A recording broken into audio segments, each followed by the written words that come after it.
Welcome to Profiles at Sea, and joining me in the studio this morning is Robert Linder, the sales director of Dayash. Am I close? Dayash.com, that's right. Dayash.com. Okay, now, Robert, you're obviously on here for this cruise only. It's a very special trunk show, as it were. We're really excited about what you have to show us here. But before we do that, let's get a little sense of your background and where you're from. Where did you grow up?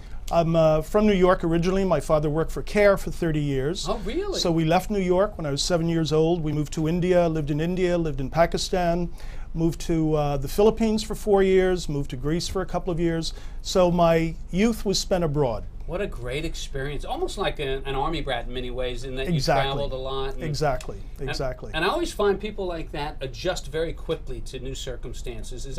Was that your experience? Adjust very quickly to new circumstances. Also inculcates in you a spirit of adventure and wanting to travel. This is one of the reasons I got into colored stones, into gemstones. What was your fondest memory as a kid in doing that, and your dad's involvement in CARE?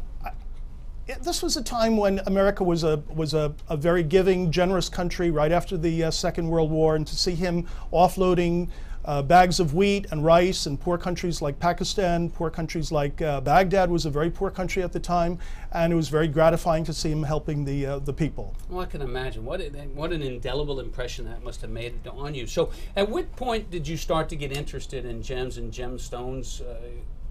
I was a commodity broker for 13 years. I worked for Merrill Lynch in both Hong Kong and San Francisco. Another company, Shearson, brought me to New York. And while I was in New York, a company interviewed me for a position in Brazil. And the samba and the music and the Brazilian spirit, caipirinhas. Yeah. So I took the position. I moved to Brazil in the beginning of 1978, and I lived there for 5 years. You speak Portuguese? Eu falo bem português. Ah, fantastic. And you can't live in Brazil without getting into colored stones. Sure. Inflation rate ran about 10% a month. Half my salary was in cruzeiros.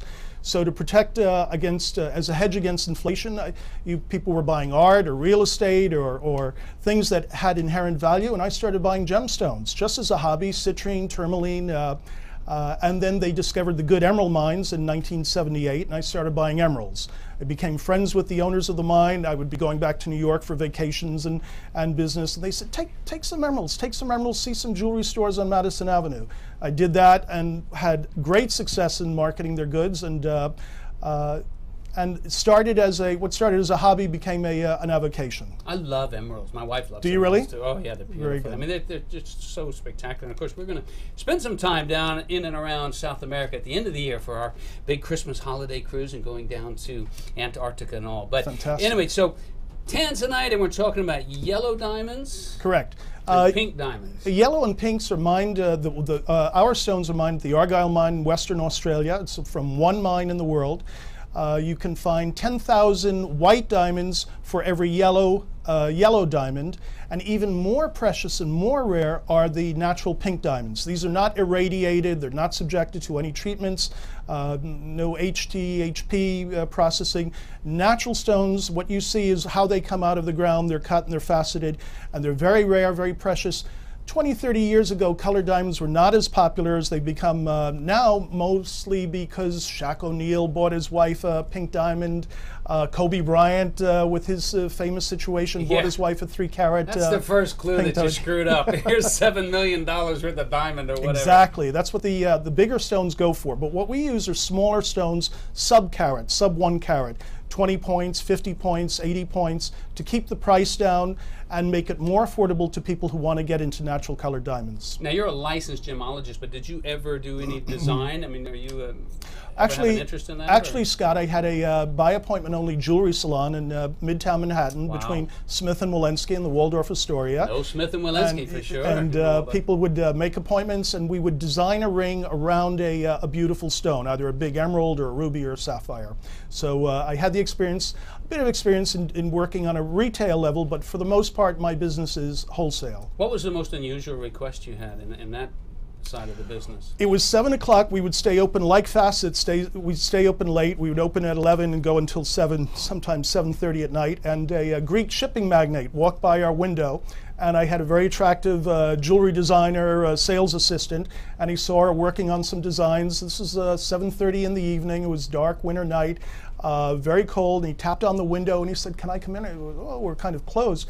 He came in, she sat with him for about half an hour, sketched out a beautiful design for a large cabochon sapphire that we had, and he had it mounted up in platinum, and he took it back to London. He got more compliments on it, and all his friends wanted similar rings. Wow. Nice. See, you never know who's going to walk off the street. All right, let's take a look at some of these pieces of jewelry here, and then let's start with the earrings.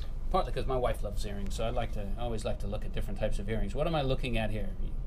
Scout, what we do, because we're using smaller stones, we apply a process called micropave. This is where very, very tiny, it's coming to the point where science is coming into the art of jewelry making. And we manufacture these stones using very small diamonds to outline the larger stone in the middle, and these are all mounted under a microscope in our factories. But it gives it a big punch, a big look for a reasonable amount of money. These earrings are yellow diamonds from the Argyle mine.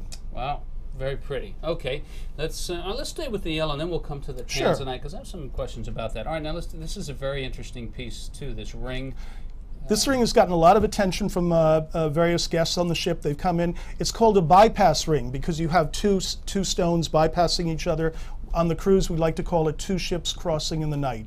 And it's two yellow diamonds surrounded by very fine VVS2 white diamonds, and very reasonably priced in 18-karat white gold. Oh, so this is white gold. Is it the same thing here? Here you have a combination of white gold and some yellow gold offsetting the yellow diamonds. Okay, great. All right, now let's take a look at, let's move up to the bracelet. This is a big piece. You're looking at 7.5 carats of yellow diamonds, very intricately set, beautiful 18-karat white gold, and it matches the necklace, our finest piece, which is a beautiful yellow diamond necklace, and they would go as a set. Right, but you don't have to buy them as a set. No. They just look nice as a set. They look great as a set, and if you throw a ring in together with it, it looks better still. What's the range of merchandise you have down there from price range? Right. Higher end, this necklace runs about $36,000. Low end to about $1,500 for some of our tanzanite pieces. I think the yellow diamonds come in around $2,000, starting at about $2,000 for a simple ring. We also have some beautiful pink diamond pendants, but pinks run about 30% more expensive than yellow diamonds. Really? Pinks are rare. Yellow diamonds, white diamonds are rare, yellow diamonds are very rare, pinks are extremely rare. What's the most valuable gemstone you've held in your hand? That I've held, I won't say the most valuable, but the most valuable gemstone in the world is a 98-point red diamond that was discovered about 10 years ago. It went at auction for over $1 million. 1 carat that weighs about the weight of a potato chip. Isn't that something? All right, I'm going to take a closer look at this necklace here, because this really is quite a striking piece. You know, I have to be honest with you, the TV does not do justice to this, so I recommend that you go into Facets and take a look at this, and I know that Robert will give you his personal attention, but let's talk a little bit more about this, because this is really absolutely gorgeous. It's a wonderful piece. It's about, what are we looking at? 6 carats in yellow diamonds mounted with white diamonds. It has an extender, which means you could bring it in for smaller necks. You can remove this 1.5 inch section, and you could bring it in for smaller necks, and it's very adaptable to a woman's neck. We've had a couple of the salespeople down at Facets wearing it and trying it on. They all love it. It's their favorite piece. That's a lovely, it has a nice weight and it has to a nice heft to it. It lays very nicely, absolutely. I would think, on absolutely. the neck. Absolutely. Okay, now we need to separate fact from fiction with tanzanite, because we've heard all kinds of things about tanzanite, even the fact that they've run out of it, or they're about to run out of it, or this, that, and the other. So let's get the history of tanzanite, and let's demystify the whole process, because it's beautiful stuff. In a nutshell, tanzanite is found in one mine site in the shadow of Mount Kilimanjaro in Africa. That sounds exotic. It is exotic, but it's not an exaggeration. It's only found one small 3 square mile piece of Africa in the Arusha Valley, which is within 30 kilometers of Mount Kilimanjaro. It's It's been mined since 1965. It was discovered by a gem hunter who was working for Tiffany, who was dispatched by Tiffany to find a substitute for sapphire. And after working his way through Kenya, Zambia, and into Tanzania, there was a rainstorm. The rain washed the pebbles away. They found these beautiful blue pebbles that, after they had faceted and cut them, they found were not sapphires. They had hoped that they were. It was tanzanite, which is blue zoisite. They sent it to a gem lab in Switzerland, came back blue zoisite, but they found it has more brilliance and more fire than even sapphire. And tanzanite is what is known as trichroic. In other words, you can look at it one way and see a royal, beautiful royal blue. Another way, you'll see flashes of red. Yes. Another angle, and you'll see flashes of violet and flashes of lilac. It's a really special stone.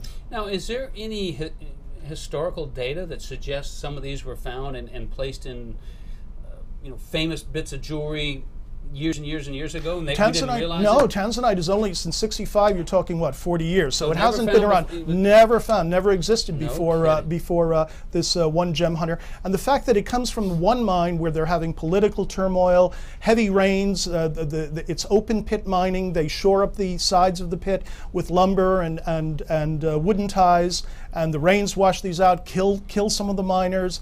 There have been wars and many things that have affected the production of tanzanite, and it really is limited. Is it going extinct, or is it going out? I wouldn't go that far. Yeah. But it is from one mine site. There are also a couple of other mine sites where colored stones are found that are extremely limited. One is called the Paraíba tourmaline, which was found in Brazil in 1985, and now is extinct. They can't produce anymore.